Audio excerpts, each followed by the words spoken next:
Et ne comprenez pas de mes propos que je suis en train de dire que quelqu'un qui a réussi ses études, où il a décroché un bon emploi, qu'il a raté sa vie. Absolument pas.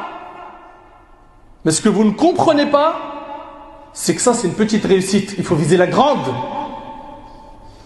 Il faut viser la grande. C'est-à-dire, réussir sur terre, mais garde en tête qu'il y a un examen qu'il ne faut pas rater le jour du jugement. La vraie réussite, c'est d'être un adorateur d'Allah. La vraie réussite, c'est suivre le prophète alayhi salatu wassalam. La vraie réussite, c'est d'être sincère dans notre relation avec Allah. C'est qu'on adore Allah subhanahu wa ta'ala, absolument pas pour qu'on nous jette des fleurs, pour qu'on nous fasse des éloges, pour qu'on parle de nous en bien. Ça, c'est pas nos soucis. Nous, notre souci, c'est rida d'Allah. C'est ce qu'Allah subhanahu wa ta'ala, il est satisfait de moi, oui ou non. Peu importe ce que les gens ils vont penser de toi. Ils ne sont pas satisfaits de toi parce que tu es dans le digne, tant pis pour eux. L'essentiel, c'est toi, tu dois sauver ton âme le jour du jugement. Parmi les signes qui montrent que tu as réussi, il y a le fait d'aimer la prière, de s'attacher à la prière et de chercher l'endurance et le secours d'Allah dans la salat. Allah tabaraka wa ta'ala dit, et chercher secours dans l'endurance et la salat. Également, ahbab al-kiram, il y a le fait d'aimer faire le bien. Ça, c'est un signe de réussite. Que tu aimes faire le bien. Tu es comme la pluie. Là où tu passes, tu es bénéfique. Tu es utile. Le prophète sallallahu alayhi wa sallam a dit, les gens les plus aimés d'Allah sont ceux qui sont le plus utiles aux autres. Sois utile, Yahri. Sois utile. Aide un tel à rédiger un courrier, il a du mal avec la langue française. Aide un tel à porter des charges lourdes. Laisse ta place à quelqu'un dans les transports en commun parce que c'est une personne âgée ou une personne enceinte. Aide les gens. Aide les gens par plusieurs moyens. Aide à la construction des projets bénéfiques, les mosquées, les associations, l'humanitaire. Mais laisse une empreinte positive avant de mourir. Fais quelque chose d'utile dans ta vie. Il y a le fait que tu es attaché aux adhkar, les évocations du matin et du soir. L'évocation de manière générale, la dhikr.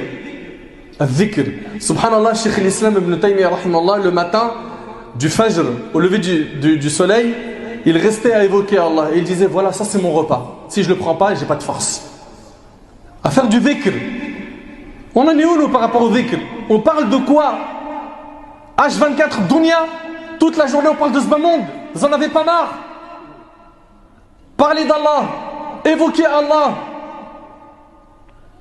Également parmi les signes qui montrent que quelqu'un a réussi, il y a le fait qu'il a un attachement au livre d'Allah. Félicitations à ceux et celles qui ont une relation étroite avec le Coran, à ceux qui l'étudient, qui l'enseignent, à ceux qui le lisent, qui le méditent, à ceux qui cherchent à en tirer des leçons. Tu veux te comparer à quelqu'un, compare-toi à ceux qui sont en dessous de toi, pas au-dessus de toi. Regarde ceux qui ne trouvent pas de quoi manger. Regarde pendant cette période, et je pense que sur la région parisienne, pour vous c'est pas difficile, vous prenez le périph'. Vous voyez pas des gens dormir sur les côtés, dans des tentes? Allumer des feux le soir pour se réchauffer? Mendier à la sortie des périphes? Ils ne trouvent rien à manger. Et regardez-nous notre congélateur, comment il est ma'ammar.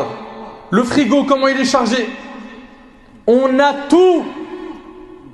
Et on est toujours quoi? En train de regarder ce qu'on n'a pas. Apprends à dire alhamdulillah un petit peu. Le prophète sallallahu alayhi wa sallam a dit, dans le hadith rapporté par Muslim selon Amr ibn al-As, radiyallahu anhu an jami' as-sahaba, a certes réussi celui qui s'est converti, a été octroyé d'une subsistance suffisante et qu'Allah l'a rendu satisfait de ce quoi il lui a donné. Est-ce que tu es satisfait de ce qu'Allah t'a accordé? Oui ou non? Même si aujourd'hui on voit beaucoup de gens désobéir à Allah subhanahu wa ta'ala, il faut aller à contre-courant. Et pourquoi tu ne serais pas toi un guide pour les pieux? Comme Allah ta'ala il dit, وَجْعَلْنَا لِلْمُتَّقِينَ إِمَامًا. Pourquoi toi tu ne serais pas l'homme qui prendra les gens par leurs mains et les amener vers Allah? Ma soeur, pourquoi tu ne serais pas cette soeur? Donc Allah yajazikum khair. Comprenez bien c'est quoi la vraie réussite. Réussir dans la vie d'ici-bas, comme on a dit, par l'obtention de grands diplômes, par un bon emploi, par un grand salaire. Bien sûr, fonce. Au contraire, c'est bien. Mais si tu as limité le succès et la réussite à ça, quel perdant que tu es.